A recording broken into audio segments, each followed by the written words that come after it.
Akhirnya hasil pertemuan Jokowi dengan Surya Paloh dibocorkan ke permukaan oleh Pak Jokowi sendiri. Tapi itu sebetulnya saya itu hanya menjadi jembatan.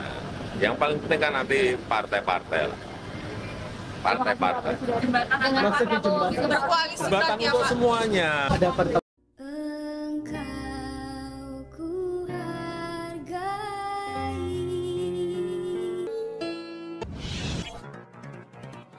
Assalamualaikum warahmatullahi wabarakatuh. Om Swastiastu, Namo Buddhaya, salam kebajikan. Kembali bersama 9.0 TV dari Murtabak di Telopi, Kabupaten Bulukumba. Masih terkait dengan pertemuan Surya Paloh dan Pak Jokowi. Sepertinya dari hasil pertemuan ini ada hal yang sangat menarik. Dan tentu ini akan membuat para netizen, terutama para pendukung Anies Baswedan dan Anies Baswedan sendiri akan mewek bila mendengar atau menonton video ini. Kenapa? Karena dari hasil pertemuan itu sudah sangat jelas seperti apa arahnya pembicaraan yang dilakukan keduanya. Dan hal ini dibocorkan langsung oleh Pak Jokowi.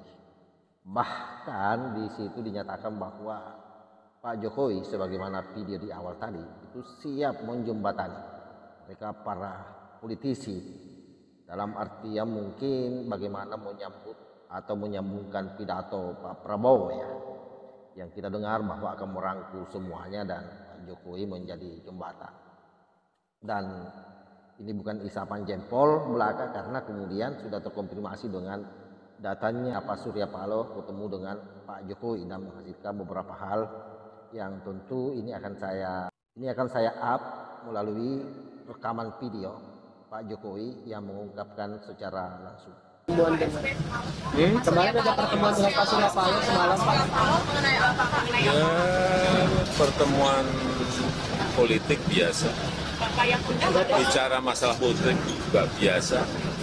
Itu Bapak yang mengundang atau Pak Surya Paloh yang mengajukan yang Bapak datang? Saya kira dua-duanya tidak perlu harus siapa yang mengundang siapa yang nggak perlu. Yang paling penting memang ada pertemuan dan itu akan sangat bermanfaat bagi perpolitikan kita, bagi negara. Saya kira yang paling penting itu. Narasi barangkali koalisi PDIP yang siap untuk jadi Ya, ditanyakan aja kepada beliau-beliau yang ada di PDI Perjuangan. Ajakan ke Nasdem apa Pak? Kalau Bapak harapan ke Pak Surya Paloh kepada Nasdem apa sih Pak? Ini baru awal-awal. Nanti kalau sudah Terima kasih Pak. final, nanti kami sampaikan. Tapi itu sebetulnya saya itu hanya menjadi jembatan. Yang paling penting kan nanti partai-partai lah. Partai-partai. Maksudnya jembatan berkoalisi Jembatan berarti untuk apa? semuanya. Saya ingin menjadi jembatan untuk semuanya. Karena urusan apa itu urusan politik itu urusan partai-partai. Terima kasih Pak. Saya kira jelas ya apa yang disampaikan oleh Pak Jokowi. Beliau dengan tegas mengatakan bahwa siap menjembatani sebagaimana yang saya ungkapkan tadi, dan ditindaklanjuti oleh pernyataan salah seorang pengamat yang betul-betul terkaannya ini hampir tidak pernah meleset selama saya ikuti apa yang menjadi amatan-amatan beliau. Siapa lagi kalau bukan Mas Adi Praitno yang merupakan salah satu akademisi dan juga ini dari Jawa Timur kalau tidak salah. Beliau adalah orang Madura. Nah, bagaimana ungkapan beliau melihat proses ke depan seperti apa koalisi yang akan terbangun pasca Pilpres ini, kita simak secara bersama-sama. Pastinya membaca konteks politik hari ini di mana proses pemilu terus berlanjut ya, terutama rekapitulasi suara yang belum selesai. Publik menduga-duga ini sangat mungkin pertemuan kedua tokoh ini sangat dikaitkan dengan soal kemungkinan bagaimana Partai Nasdem akan menjadi koalisi poros politik di paslon nomor 2 Prabowo dan Gibran ya.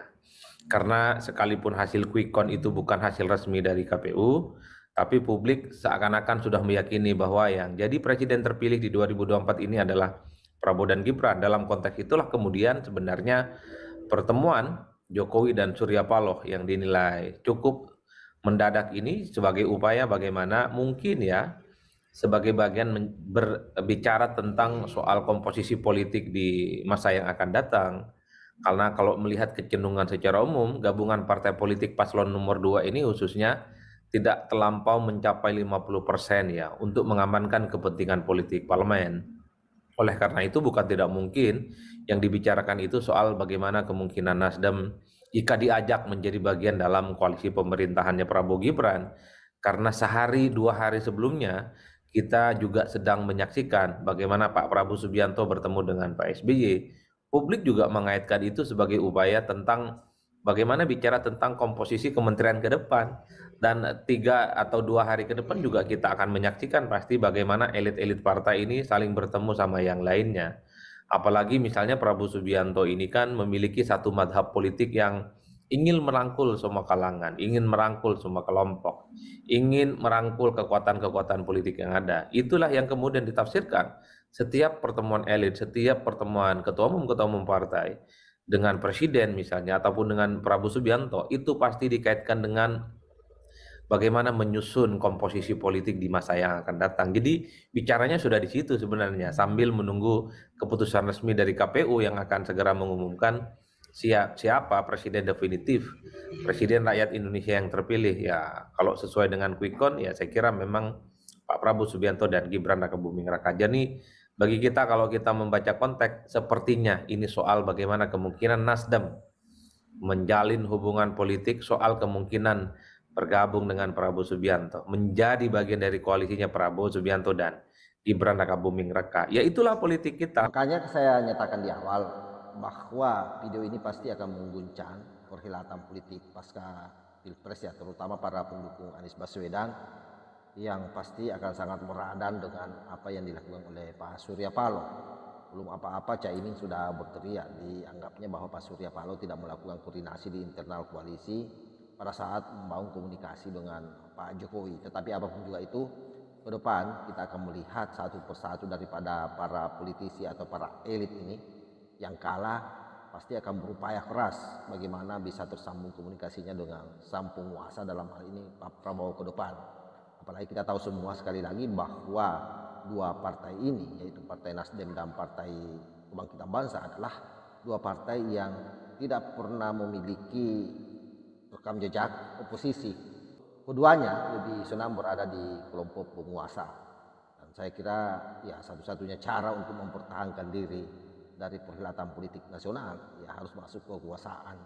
Itu yang kira-kira menjadi kesimpulan dari kedua partai ini selama ini. Lain halnya dengan PDIP yang memang memiliki sejarah panjang oposisi, termasuk PKS saya kira juga kuat dalam posisi oposisi, sehingga tidak menutup kemungkinan ke depan ada dua partai yang di luar daripada kekuasaan nanti, yaitu PDIP dan PKS.